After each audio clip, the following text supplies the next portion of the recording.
Tudo bem? Vamos para mais uma aula aí sobre o consumo e uso consciente de energia elétrica, dando início ao capítulo 9, certo?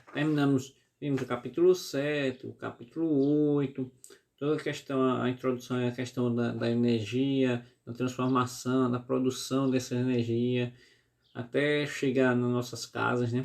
A gente vem dando continuidade. Semana passada a gente viu um resuminho sobre esses dois capítulos aí na aula online e fizemos atividades sobre ela, né? Que foi a página, tá no livro aí 218, 219, né? Para quem tem o livro, né? E a gente vai começar hoje, certo? Com esse capítulo 9, certo? Que é o consumo e uso consciente de energia elétrica. E aí ele vai falar um pouquinho nessas questões. A gente vai iniciar, tá? Vai ter a primeira página aí do capítulo do livro, tá? Eu coloquei as imagens do livro, quem tiver pode ler pelo livro, pode fazer pelo livro, certo? A gente vai colocar umas perguntinhas aí para ver se vocês já conhecem. Vamos lá, para ver se vocês já conhecem sobre o tema, tá? Aqui, ó, o que vocês já sabem, tá ok? Isso aí vocês vão lembrando que vocês vão responder isso. Essas perguntas vão estar no questionário que eu vou colocar para vocês, tá? Se vocês quiserem anotar aí, dar pausa no vídeo, anotar e já responder para quando for botar no formulário ficar mais fácil digitar, aí isso é com vocês, tá certo? Vocês quem fazem aí da melhor forma que vocês acharem. Então, aqui a gente vê o consumo e uso consciente de energia elétrica, né, como eu já falei. Aqui a gente está vendo o símbolo, né, da Procel, certo? E vemos esses selos aí, né, de eficiência energética. A gente sabe que quando a gente vai comprar hoje em dia, né, tá dentro das leis brasileiras do consumidor, né, que esses materiais que usam esses equipamentos, né, que usam energia elétrica precisam desse selo. Até o carro, se você for comprar um carro, você vai ter esse selo lá e vai mostrar se o carro, o motor do carro consome muito, é muito poluente, tá? É só você analisar aqui. A gente sabe que o mais eficiente dentro da categoria ele vai ter o selo mostrando aqui a letrinha A. Isso aqui está mostrando aqui a letrinha A, que é essa barrinha verde aqui, ó. Na primeira barrinha verde, quanto mais eficiente, mais para o verde. Quanto menos eficiente, mais para o vermelho, ok? Então, se você for comprar um equipamento, se ele for, você olhar aqui, ele for laranja, vermelho, esse selinho, aí você é bom você já dispensar, porque ele não vai ser não vai ter um bom custo-benefício. Você vai pagar caro e vai gastar ainda mais caro na sua energia, né? Aqui na foto aqui é uma consumidora avaliando, né, o refrigerador, a geladeira, né, que está à venda, né? Então, ele fala assim, ó, quando precisamos de um eletrodoméstico, vamos a uma loja avaliar a opção que melhor atende às necessidades da família. Às vezes a família é pequena, precisa só de uma geladeira pequena, vai gastar menos energia. Às vezes a família é gigantona, grandona, tem muitas pessoas aí, o cara precisa de uma geladeira maior, né? Às vezes tem família que é tão grande que tem 2 geladeiras em casa. Então, tem umas que são grandonas e tem a tecnologia mais nova, mais avançada, economiza mais, são mais eficientes, vamos falar assim, gastam menos energia do que umas menores, que são menos eficientes, certo? Então, às vezes o cara tem 2 em casa e consome o que uma que não é eficiente consome, né? Certo? Por exemplo, vou falar por causa uma causa própria. Minha sogra, ela tem uma geladeira bem antiga e era apegada a ela, não queria se desfazer. E a energia dela vinha altíssima. Ela já faz de tudo e minha energia não baixa e não sei o que. Apaga as luzes todas, apago tudo, faço tudo e essa energia não baixa. Aí eu fui lá e fui orientar ela. Eu disse, olha, tem 2 situações aqui. A sua geladeira é muito antiga, ela pode estar puxando muito da energia para poder trabalhar, para poder manter a refrigeração. e a borracha dela, como é antiga, pode estar ressecada e estar vazando o gás aí, a refrigeração dela tá fugindo, vamos dizer assim, escapando, né? Falei assim para ela entender, aí ela, é mesmo, tá bom.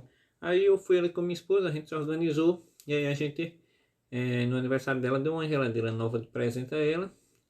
Aí quando foi no outro mês, ela, porra, não era geladeira, era geladeira mesmo, baixou tanto minha energia, baixou tanto, tanto, tanto, que eu nem imaginava, meu Deus do céu. A geladeira dela estava gastando mais do que um ar-condicionado daquele de janela, porque estava vazando e ela é muito antiga, o motor antigo forçando ela. A geladeira tinha mais de 20 anos, a geladeira, para você ter noção. E você olhava para a geladeira assim, estado por fora, estado de nova. Só que ela não teve manutenção assim da borracha, de trocar a borracha, de lubrificar a borracha, né? Tem uns produtos hoje em dia que a gente coloca até a borracha, não sei se vocês já observaram, tem pela borracha da geladeira, ou naquela borracha, por exemplo, vou dar um exemplo assim mais fácil. Na borracha, quando você fecha a porta do carro, tem a borracha. Se você observar naquele inteirinho da borracha, no percurso da borracha, nela mesma vai ter um furinho, vai ter uns furinhos pequenininhos. Aquilo ali é para a pessoa vir com vamos dizer assim, uma injeção daquela, um tubinho daquele, uma seringa daquela, com lubrificante e colocar dentro, para lubrificar, para ela ficar lubrificada, não ressecar e conseguir vedar bem. Ok, também tem isso para geladeira. Ok, então muita gente não sabe disso e não faz essa lubrificação, tá ok? Então tem que fazer essa lubrificação aí pelo menos a cada 2 anos, né? A geladeira dura pelo menos 10 anos, né? É um único eletrodoméstico que dura bastante. No caso, vamos falar assim, né? Que é geladeira, fogão e máquina de lavar. São os que mais duram, né? Se a pessoa fizer sempre sua limpeza, sua manutenção direitinho, dura bastante. Então, continuando aqui, no caso dos refrigeradores, como os mostrados na fotografia acima, por exemplo, há várias características que podem variar de produto para produto. Uma delas diz respeito à energia que cada equipamento consome, né? que é o selinho que ele está mostrando. É importante que o produto tenha informações sobre a eficiência energética dele. Esse tipo de informação é muito relevante na escolha dos eletrodomésticos, né? Já que o gasto energético de um aparelho não tem apenas um custo econômico, mas também ambiental, né? Claro, lembrando de toda aquela questão da produção de energia, da questão da água, da hidrelétrica, tudo aquilo que a gente já viu anteriormente nas aulas anteriores, né? Então aqui você já sabe, né? Tem essas 4 perguntinhas, vocês pausam aí depois e vão responder, né? Ele fala assim, número 1, a fotografia mostra o selo Procel e a etiqueta do Inmetro estampado na porta da geladeira. Você sabe qual é a função? Você sabe qual é a função de cada um deles? E aí? Você sabe? Aí você responde. Sei. Ou isso é para isso e esse outro é para isso. Eu até falei aqui, mais ou menos rapidinho aqui, sobre o que é. No cotidiano é comum utilizar, número 2, né? É comum utilizarmos equipamentos que dependem de energia elétrica para funcionar. Mas será que todos esses equipamentos consomem a mesma quantidade de energia elétrica? Dê a sua opinião. Às vezes até mesmo tipo, você pegar 2 geladeiras iguais, coloca um exemplo, coloca uma no lugar mais adequado, mais resguardada do sol, mais protegida, e a outra mais próxima da porta, que pega sol e tudo mais. Com a mesma eficiência energética, a que está lá na porta tomando sol, ela vai consumir mais, porque ela não está no ambiente adequado, ela não está protegida, certo? E assim ela vai consumir mais, ok? Tem essa variação aí. Número 3, o maior ou menor consumo de energia elétrica de um equipamento depende de quais fatores, né? Depende de qual fator, depende se ele está no lugar correto para ser usado, depende se ele foi instalado corretamente, depende se ele está sendo utilizado corretamente, se ele está tendo sua manutenção realizada constantemente, né, no tempo certo. É igual um carro, se você usa o carro aí por 2 anos direto sem fazer manutenção de nada, não olhar a água, não olhar o óleo, não fazer o rodízio dos pneus, você vai desgastar pneu, amortecedor, até a suspensão, o motor, radiador, e aí vai danificar o carro, né? Em 2 anos você nem olhou nada, seu carro vai está deteriorado, não vai prestar. Ok? Então, número 4. De que maneira é possível reduzir o consumo de energia elétrica? Cita alguns exemplos, né? Você vai... a gente já discutiu isso aqui, né? Nas aulas anteriores e na aula passada, por exemplo. Aí o tópico 1 aqui é a energia elétrica em nosso cotidiano, né? Estudamos no capítulo 7 como a energia elétrica é gerada, transformada, transmitida por meio de sistemas de transmissão e distribuída por linhas de transmissão, até por exemplo as residências. Aquela parte da hidrelétrica, nas termoelétricas, que a gente viu tudinho. No capítulo 8 estudamos os fenômenos eletrostáticos e alguns fenômenos eletrodinâmicos, a diferença da eletrodinâmica e eletrostático, né? A questão da corrente que a gente viu. Construímos um circuito elétrico simples, né? A gente viu, né? No qual uma lâmpada foi conectada a uma fonte geradora. Tem aquela imagem, né, que eu botei na aula, a pilha, os fios condutores, a lâmpada, né? O positivo, o negativo, os condutores, na bateria, no caso da pilha, era uma pilha, e conectada ao bulbo da lâmpada, né? Na parte de entrada, né? Do positivo e a parte da negativa, para a lâmpada acender, certo? A gente não construiu porque a gente não está em sala de aula, mas se a gente tivesse em sala, com certeza a gente poderia fazer isso. Então, então a gente vê, né, o circuito elétrico simples, no qual uma lâmpada foi conectada a uma fonte geradora de energia, que foi a pilha ou bateria, né, e por meio de um fio condutor em um circuito fechado, né, podendo assim ser acesa. Aprendemos também que há vários tipos de lâmpadas, né, cada qual com sua especificação, que a gente viu. Eu falei que a gente discutiu sobre a lâmpada incandescente, fluorescente e de LED, né? Que a de LED é a mais eficiente, né? Neste capítulo estudaremos como a energia elétrica tem papel fundamental em nosso dia a dia, uma vez que está presente em muitas das nossas atividades. Precisamos de energia elétrica, por exemplo, para iluminar ambientes, conservar alimentos na geladeira, assistir a televisão, passar roupa, carregar a bateria do celular e refrescar ambientes utilizando ventiladores ou ar-condicionado. Não podemos deixar de considerar as inúmeras atividades realizadas em todos os setores produtivos nos quais os motores e equipamentos elétricos são indispensáveis. Todas essas atividades mencionadas aqui podem ser realizadas porque temos os equipamentos elétricos que, ao serem conectados a uma tomada, são imediatamente alimentados por uma corrente elétrica. Pois é, né? Quando eu ligo na tomada, está sendo alimentado, aí fica naquela questão do stand-by, né? Só que eu aperto o controle lá e ele liga, certo?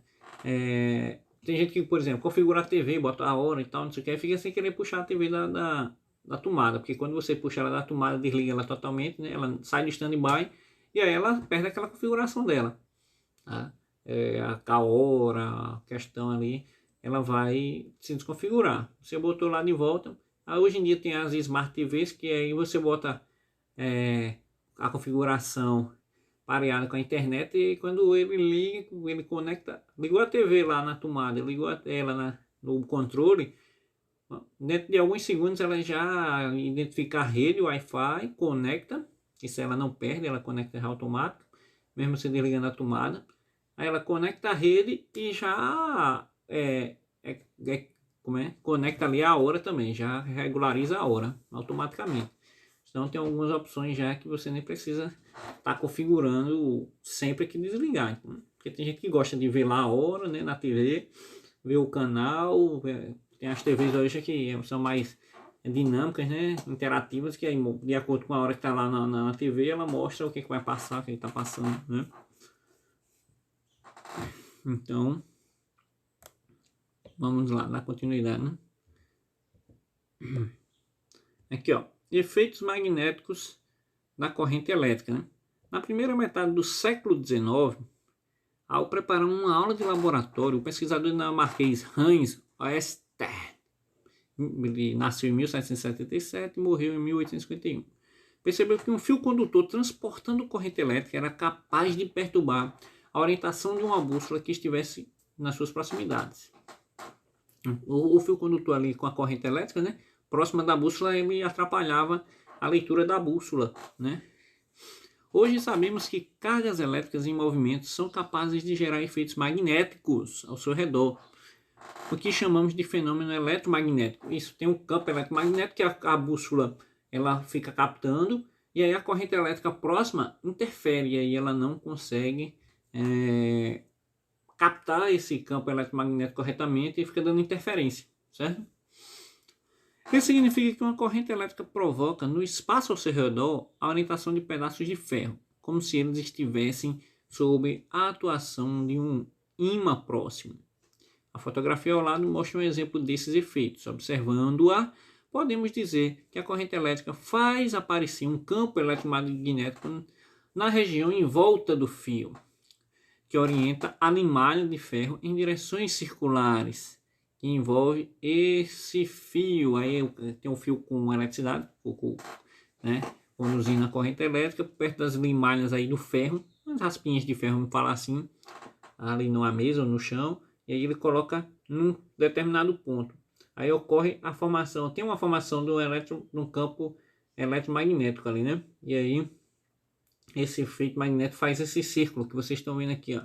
Essa parte branca, uma parte fica próxima do fio e o restante ali gera esse movimento circular. Esse movimento acontece quando o cara coloca, ele faz assim, imediatamente, tá? Quando ele chegou próximo ali, que ele chegou perto da limalha, esse espaço aí já vai ser, essa rodinha branca já vai se fazer, já vai se formar. Coisa de 2 segundos, vamos falar assim. Coisa de 2 segundos, botou o fio, 2 segundos, pronto, formou esse campo eletromagnético aí, por conta disso, desse fio que está conduzindo a eletricidade, ok? Por exemplo, a antena, né, ela fica captando as ondas eletromagnéticas. Se ela está passando um fio de energia próximo daquela antena que você colocou, esse fio de energia, se estiver muito próximo, ele vai atrapalhar que essa antena capte o sinal da TV corretamente, que vem pelo ar, as ondas eletromagnéticas, tá ok? Então é bom você observar, minha antena não funciona direito, pode ser um fio que está ali próximo, aquela antena tem que ficar um pouquinho mais distante, ou aquele fio você tem que dar um jeitinho de afastar ali naquele local onde está a antena, para não ter interferência, ok?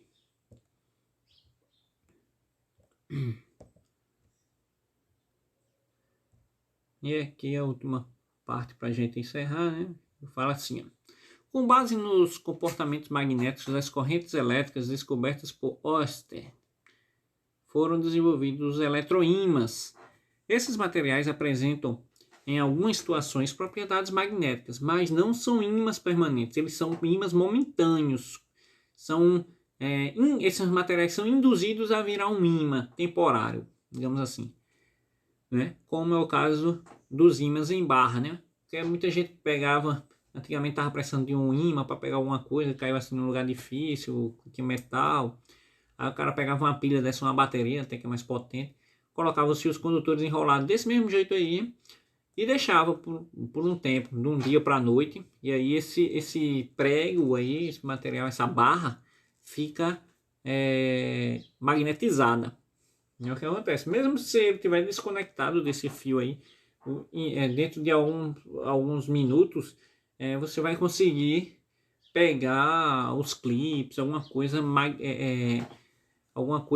metálica, certo? Então é metal, ele vai conseguir pegar, mas é um período bem rápido, certo? Porque essa carga ela vai ser perdida quando ele for utilizando para captar, ela vai se perdendo e vai, vamos dizer assim, vai descarregar. Aqui desse jeito está se carregando. Quando ele desligar aqui o fio condutor da pilha ou desenrolar, né, aqui do prego, vamos dizer assim, que está parecendo um prego, né? Isso aí o que vai acontecer? Ele vai ficar com aquela carga, certo? Se você não usar ele para nada, para pegar nada, ele vai ficar ali, mas aí ele vai perdendo, vai sendo descarregado. Como se a tela do celular, quando está ligada, não vai descarregando aos poucos, pronto. É como se ele tivesse ali com a tela, se não tem tela, né? Como se estivesse com a tela ativada ali. Ele vai descarregando devagarinho, lentamente. Mas quando a gente está jogando, o celular não descarrega mais rápido, pronto. Quando você vai captar o clipe ali, por exemplo, vai botar para funcionar, essa carga que ele está utilizando para poder puxar esses clips, né? Ele vai perder essa carga, vai descarregar mais rápido. É como se a gente estivesse jogando no celular, né? Em vez de só a tela estar ligada. Deu para entender? É mais ou menos isso, certo? Professor, mas se ele estiver ligado direto aí na pilha, vai até quando a pilha acabar, ele vai ficar magnetizado, você vai pegando. Certo? Mas se você desconectar, ele vai ficar por um certo período curto, tá? Funcionando como um ímã, tá certo? Você pode testar em casa. Se você tiver um pedaço de fio aí, uma pilha e um prego, por exemplo, você pode testar. Dá certo. Então, o eletroímãs, né, apresentam propriedades magnéticas apenas quando uma corrente elétrica flui por meio do cabo ou a bobina, né, que o constitui. Certo? A bobinazinha ali para poder... Isso aqui, aqui nesse caso aqui a gente está vendo na imagem, é uma bobina. Né? Ela foi ativada e as limalhas... Isso aqui é limalha, isso é ferro. Tá? O pó de ferro. Aí ele puxa. Acho que vocês já viram alguns desenhos, né, que puxam os carros, né? Aquilo ali usa-se isso aí bastante nos Estados Unidos, principalmente em ferros velhos, né? Pega e transporta, né? Isso eles usam isso até em alguns tratores lá. O negócio lá é mais avançado, né? Eles usam esse tipo, usa feito um guindaste, que muitos usam também depende do que o cara quer, né? Se ele quiser destruir mal o negócio, o cara vai lá com uma mão daquela no trator e joga dentro lá e amassa, né? Às vezes o cara não quer, ele precisa do material todo. Aí isso aí com imã, ele mantém a estrutura intacta, né? Ele vai destruir menos, ou como é que eu posso dizer? Vai deteriorar menos, né? Por exemplo, um carro ali que o cara pegou um material aqui, ele quer pegar essa limalha. Só quando ele ativa, ela vai. Quando ele desliga, ela cai. Certo? Então são úteis porque a intensidade do campo magnético pode ser controlada a partir do controle de intensidade da corrente elétrica. Eu quero que puxe mais, ele aumenta a corrente elétrica. Quero pegar pouco, diminui. Não quero mais, desliga, ele cai, solta tudo. Certo?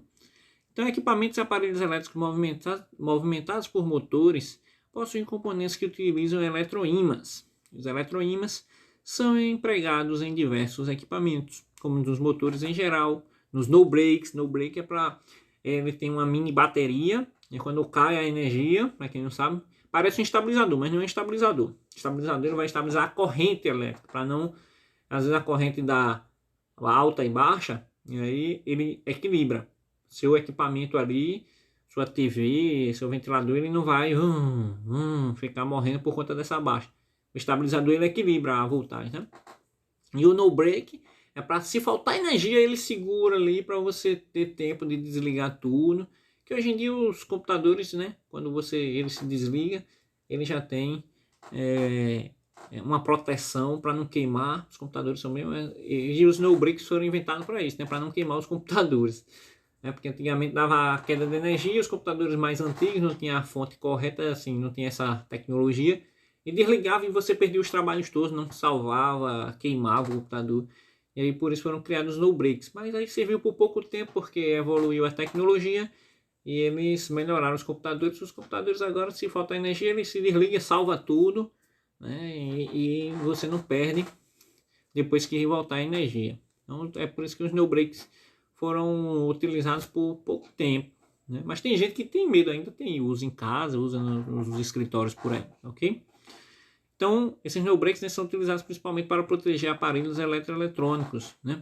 Nos receptores de antenas parabólicas e nos aparelhos de som, né? Para não ocorrer a